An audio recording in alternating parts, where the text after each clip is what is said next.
Hello friends, this is Madhu and welcome to our YouTube channel M with Madhu. दोस्तों, इस video में हम discuss करेंगे, जो हम टॉपिक डिस्कस कर रहे हैं, विकास की अवधारणा एवं इसका अधिगम से संबंध।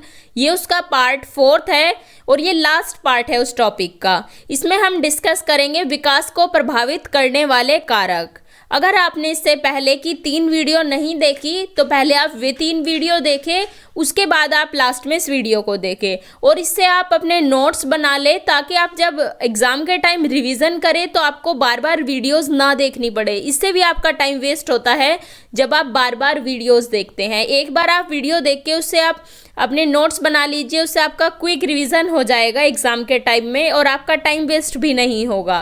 तो चलिए हम इस टॉपिक को स्टार्ट करते हैं।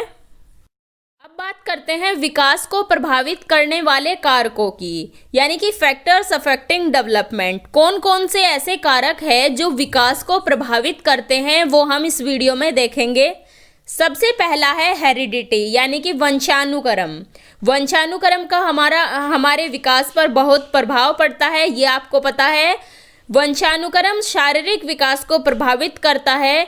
गर्भधारण करने के साथ ही बालक में पैतृक कोशों का आरंभ हो जाता है। यह पैतृक गण पीढ़ी दर पीढ़ी हस्तांतरित होते रहते हैं। बालक के कद, आकृति, बुद्धि आदि को वंशानुक्रम संबंधी विशेषताएं प्रभावित करती हैं। हमारा जो विकास है उस पर हेरिडिटी और डेवलपमेंट का बहुत इफेक्ट पड़ता है। हेरिडिटी यानी कि वंशानुक्रम, जो हमें हमारे पेरेंट्स से जीन मिलते हैं उनका हमारे ऊपर बहुत इफेक्ट पड़ता है।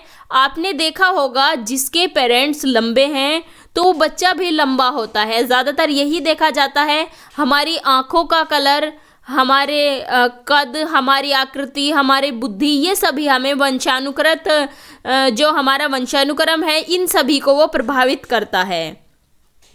तो वंशानुक्रम जो है वो हमारे शारीरिक विकास को प्रभावित करता है, ये आपको याद रखना है। हेरिडिटी एक फैक्टर है जो हमारे डेवलपमेंट को इफ़ेक्ट करता है। नेक्स्ट फैक्टर है एनवायरनमेंट, यानी कि वातावरण। वातावरण का प्रभाव हम सभी पर पड़ता है। हमारे शारीरिक विकास पर पड़ता है, हमारे मानसिक विकास पर पड़ता है। शैशवावस्था से ही वातावरण बालक को प्रभावित करने लगता है। बालक के जीवन दर्शन एवं शैली का स्वरूप, जैसे स्कूल, समाज, पड़ोस और परिवार के प्रभाव के परिणाम स्वरूप ही स्पष्ट होता है। आपने देखा है कि जैसे वातावरण में हम बच्चे को रखते हैं वो बच्चा वैसा ही बनता है। वॉटसन ने कहा था कि आप मुझे एक बालक दो, मैं उसे जो चाहूँ, चोर, डाकू, डॉक्टर, जो चाहूँ वो मैं बना सकता हूँ। ये वातावरण का इफेक्ट था कि वातावरण जैसा हम बच्चे को देंगे बच्चा वैसा ही बन जाएगा। अगर हम दो जुड़वा बच्चे को लें, एक बच्चे को हम ऐसे वातावरण में रखें, ऐसा माहौल दें जिसमें चोर, डाकू, इस तरह के लोग रहते हो, और एक बच्चे को हम बहुत अच्छे से शिक्षित करें, तो जैसा वातावरण बच्चे को मिलता है वैसा ही बच्चा बन जाता है। वातावरण का भी बहुत अधिक इफेक्ट पड़ता है बच्चे के डेवलपमेंट पर। नेक्स्ट फैक्टर है इंटेलिजेंस, यानी कि बुद्धि। मनोवैज्ञानिकों ने अपने अध्ययन के आधार पर यह निश्चित किया है कि कुशार्ग बुद्धि वाले बालकों का शारीरिक और मानसिक विकास मंद बुद्धि वाले बालकों की अपेक्षा तेज गति से होता है। तो बुद्धि का भी हमारे डेवलपमेंट पर इफेक्ट पड़ता है। नेक्स्ट है जेंडर, यानी कि लिंग। बालकों के शारीरिक एवं मानसिक विकास में लिंग भेद का प्रभाव भी पड़ता है। वो कैसे? जन्म के समय जो बालक होते हैं, यानी कि लड़कों का आकार बड़ा होता है, लेकिन बाद में लड़कियां यानी कि बालिकाओं में शारीरिक विकास की गति तेज होती है। यह आप देखेंगे कि जब बच्चा छोटा होता है तो जो लड़कियां होती है वो ज़्यादा फुर्तीली होती है। तो लिंग का भी हमारे विकास पर बहुत अधिक प्रभाव पड़ता है। अगला कारक है हमारी एंडोक्राइन ग्लैंड्स, यानी कि अंतर्रिसावी ग्रंथियां।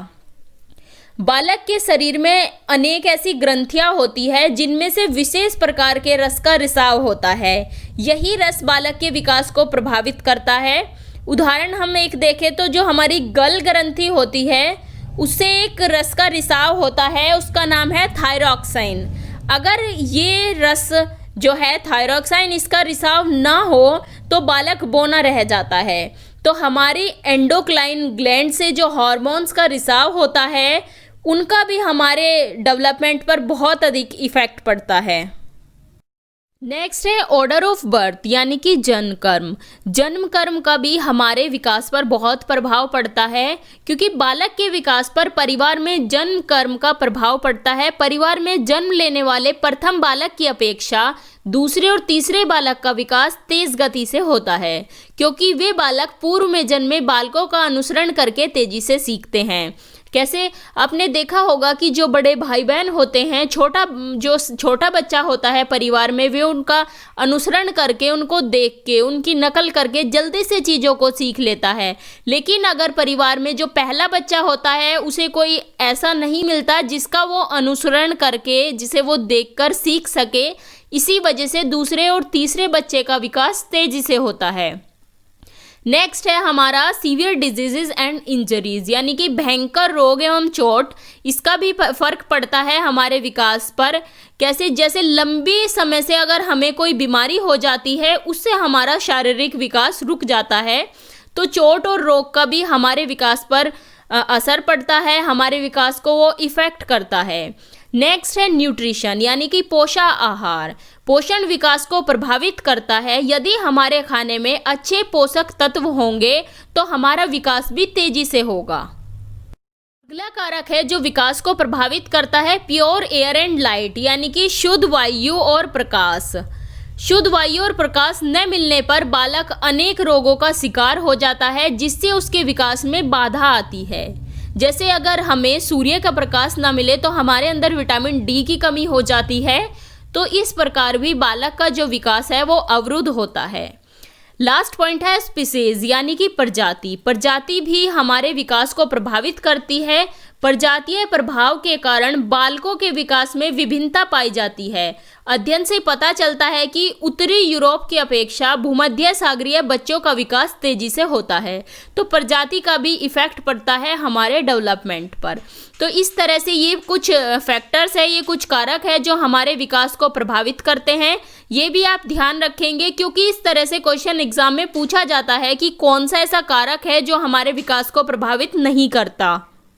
अब हम देखते हैं relationship of development and learning यानी कि विकास और अधिगम का क्या संबंध है। अधिगम बच्चे के शारीरिक तथा मानसिक स्तर पर प्रभाव डालते हैं। इस स्तर पर बच्चा न केवल विकास की ओर उन्मुख रहता, बल्कि सीखने की प्रक्रिया में भी वह तत्पर रहता है। बच्चे के व्यवहार में जो परिवर्तन स्वाभाविक होते हैं वह परिपक्वता तथा आयु के होने पर आते हैं। जैसे बच्चे का चलना, दौड़ना, बैठना आदि प्राकृतिक गतिविधियां बच्चा अपने आप सीख लेता है। इसके लिए उसे अतिरिक्त प्रयास या अभ्यास की जरूरत नहीं होती। बच्चों में परिपक्वता की क्षमता वंशानुगत के कारण होती है, जबकि अधिगम की जो प्रक्रिया है वो एक अर्जित प्रक्रिया है। लास्ट है बच्चा जब जन्म लेता है उसके उपरांत वह कुछ ना कुछ सीखता ही रहता है और इस प्रक्रिया को अधिगम कहते हैं। तो जो हमारा विकास है और हमारी लर्निंग है, हम जो कुछ ना कुछ सीखते हैं, उसका संबंध क्या है कि जैसे जैसे हमारा विकास होता जाता है ऐसे ऐसे हम कुछ ना कुछ सीखते ही रहते हैं। जो अधिगम की प्रक्रिया है वो जन्म से ही स्टार्ट हो जाती है और हमारे मृत्यु तक चलती है। हर व्यक्ति हर जगह कुछ ना कुछ हमेशा सीखता रहता है। तो यहाँ आपका ये टॉपिक कंप्लीट होता है। आई होप कि आपको टॉपिक समझ आया होगा। ये 4 वीडियो देखिए आप और अपने नोट्स बना लीजिए। आपका ग्रोथ एंड डेवलपमेंट यानी कि वृद्धि और विकास का टॉपिक कंप्लीट हो जाएगा और नेक्स्ट वीडियोस में हम इनसे रिलेटेड कुछ क्वेश्चन डिस्कस कर लेंगे। Thanks for watching. अगर आपको वीडियो अच्छी लगी हो तो इसे लाइक करें, अपने व्हाट्सएप स्टडी ग्रुप में शेयर करें और चैनल को सब्सक्राइब करें और साथ ही बेल आइकन को भी प्रेस कर दें, जिससे आपको लेटेस्ट वीडियो के नोटिफिकेशंस मिलते रहें।